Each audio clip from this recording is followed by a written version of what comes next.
kalbant kariniais terminais, esminis dalykas yra atstumas, per kokį tu gali daryti poveikį priešui. Ir tam, kad nors kažkiek tai išsilaikytum, tas atstumas turi būti ne mažesnis. Norima, kad būtų didesnis, bet turi būti ne mažesnis. Tai aš galiu labai paprastai jums suprantamai paaiškinti, kad šiandien tas atstumas, kur masinė ugnimi gali priešą naikinti, kurį užtikrina tiek ukrainiečiai, tiek rusai šiame kare kariaujantis, yra 20 kilometrų.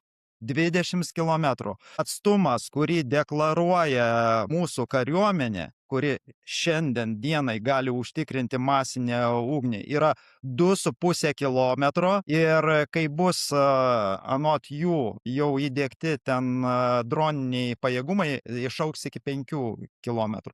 2,5 kilometrų tai yra ta patrankėlė mūsų vilkų. Esmė tame ir yra. Tu negali kovoti tos akmens amžiaus priemonėmis prieš modernę kariuomenę, todėl kad ta kariuomenė tave naikins dar tau nepriartėjus iki jos per šūvio atstumą.